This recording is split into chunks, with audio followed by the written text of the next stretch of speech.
আসসালামু আলাইকুম। প্রাচীন বাংলার ধারাবাহিক ক্লাসে আপনাদের স্বাগতম। আজকে কিছু ব্যক্তি নিয়ে আলোচনা করব। সো ১ম এ আসে আ চন্দ্রগুপ্ত মৌর্য। এই চন্দ্রগুপ্ত মৌর্যের প্রধানমন্ত্রী ছিলেন চাণক্য। এই চাণক্যর একটি ছদ্মনাম ছিল। যে ছদ্মনামটি হচ্ছে কৌটিল্য। চাণক্যের ছদ্মনাম হচ্ছে কৌটিল্য।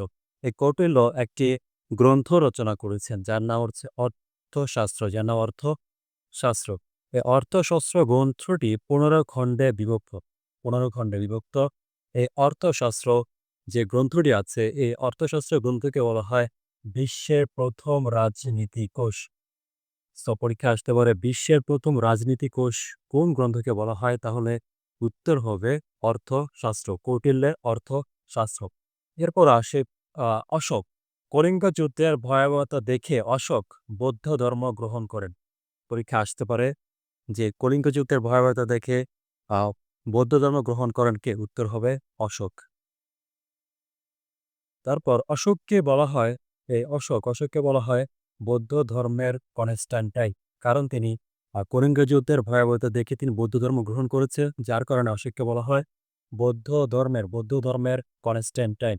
এই কলিঙ্গ যে আ কলিঙ্গ একটি ভারতের একটি আ জায়গার নাম। এটি হচ্ছে ভারতের উড়িষ্যা রাজ্য। ভারতের উড়িষ্যা রাজ্যকে বলা হয় কলিঙ্গ রাজ্য। কলিঙ্গ হচ্ছে ভারতের উড়িষ্যা রাজ্য।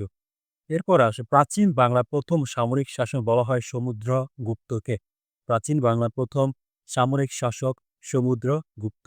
প্রাচীন ভারতের নেপোলিয়ন বলা হয় সমুদ্রগুপ্তকে। প্রাচীন ভারতের নেপোলিয়নকে সমুদ্রগুপ্ত। এরপরে ২য় চন্দ্রগুপ্তের আমলে নবরত্নের আগমন ঘটে। নবরত্ন অর্থাৎ ৯ জন জ্ঞানী-গুণী পাণ্ডিত্য ব্যক্তির আগমন ঘটে ২য় চন্দ্রগুপ্তের আমলে।